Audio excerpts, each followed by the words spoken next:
Hey everybody, and welcome to another deep dive. Today we're gonna be looking at some expressions, some really common English expressions, and we use them all the time, but I bet you'd be surprised with some of the stuff we're gonna uncover about where these expressions come from and what they really mean. Yeah, it's amazing how many of these phrases we just kind of throw around without really thinking about it. We'll be unpacking their meanings and tracing their origins, all that good stuff. By the end of this, you'll sound like a linguistic pro. Perfect. Okay, so let's jump right in. The first one I'm really curious about is come up with. I feel like I use this phrase constantly, but I never really stop to think about what it actually means. Right, right. Come up with, it seems simple enough on the surface, but it's got some hidden depths. I mean, think about how often we use it. We come up with ideas, solutions, you name it. It's all about that moment when something new is created. Okay. Yeah, I'm with you so far. But what makes it so interesting? I mean, it just seems like a pretty straightforward phrase. Well, let's break it down for a sec. The word come, it implies some sort of journey, right? Like you're moving towards Oh, something. I see what you mean. Okay. And then up with. That suggests effort. Like you're bringing something hidden into view. Yeah. It's not passive, it's active creation. That's a really cool way to think about it. I never would have thought of it like that. And the way we use the phrase often reflects that struggle. Like we say, she came up with a brilliant strategy. We emphasize the effort that went into that aha moment. So it's not just about having the idea, it's about the entire process of making it real.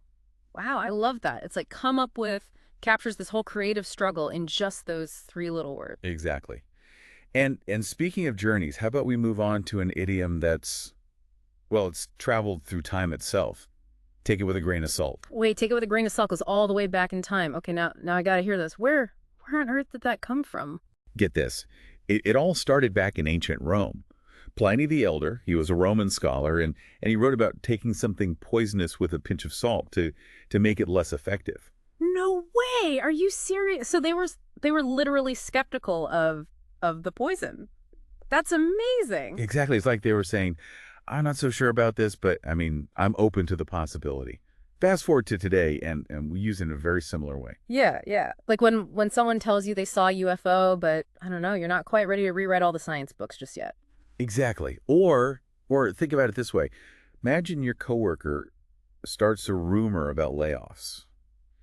You might, take it with a grain of salt until you get official confirmation, especially in today's world, right? I mean, we're bombarded with information all the time. You really got to be careful what you believe. It's really incredible when you think about it, right? Like we use these expressions every single day and we rarely stop to think about where they came from or what they really signify. Oh, absolutely. Language is it's full of these little treasures just waiting, waiting to be discovered. Speaking of treasures, or maybe more like guilty pleasures, the next expression on our list is all about those modern habits. It's binge watch. Yes. Binge watch. Now there's a perfect example of how language adapts, how it evolves to reflect our changing world. I mean, I'd be willing to bet that you've experienced a binge watch or two yourself, haven't you? Oh, absolutely. Who hasn't these days? But seriously, what makes binge watch so, I don't know, so fascinating from a language point of view? Well, think about it. It's such a visual word, isn't it? Like you can practically picture someone, glued to their screen, completely engrossed in another world. It's not just watching TV. It's about that immersive, almost obsessive way we experience our favorite shows nowadays. Totally. Binge watch, it definitely has that sense of, I don't know, enjoyable excess built right in, doesn't it? Like you're saying, I'm not just watching one episode, I'm diving headfirst into this whole season. Precisely. And it's that intensity, that commitment to the story that really sets it apart from just watching a few episodes in a row. It's really amazing how quickly language changes, Yeah. to reflect those habits.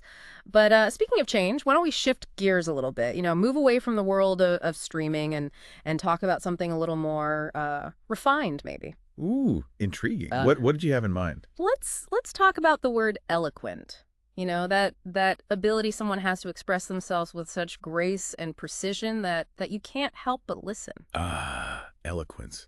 Now, there's a word that just oozes sophistication and skill. It's about using language with mastery, right? Yes. Not just to communicate information, but to inspire, to persuade, maybe even to move people to action. It really is like, the difference between like a quickly scribbled note, like you're in a hurry or something, versus, one of those really elegant letters that people used to write back in the day. Yeah. Yes, exactly. Eloquence, it's like it takes communication and it turns it into this art form. Right. Like think about Martin Luther King Jr.'s "I Have a Dream" speech, Hmm. or Maya Angelou's poetry, right? I mean, that's eloquence in action. It's about finding the perfect words at the perfect time and using them to really create an impact. Yeah.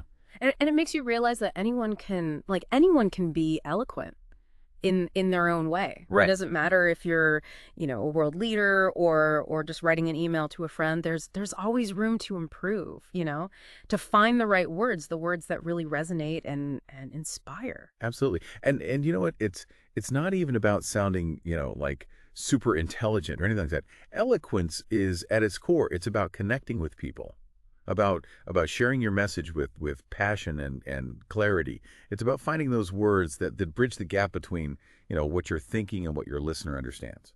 So basically what you're saying is by really understanding these expressions, these phrases, where they come from, what they really mean, all of us, we can be more eloquent in how we speak, how we write, right? Exactly. Every single expression we've talked about today, Yeah. right? From come up with and that whole journey of creation to take it with a grain of salt and that cautious wisdom, even binge watch and how it reflects, who we are today. And of course, eloquent itself, it all points back to the art of language. And by understanding how these expressions work, I mean, really understanding them, we can be more aware of how we use English ourselves. Yeah. And when we do that, our communication becomes richer. Our words have more and more power. It's like we opened up this, I don't know, secret vault of language or something, and now we have all these tools, all these treasures we can use in our own life. So next time you're about to use one of these common expressions, just take a second, really think about it. Think about its hidden depths, where it came from. You might just surprise yourself with how eloquent you already are.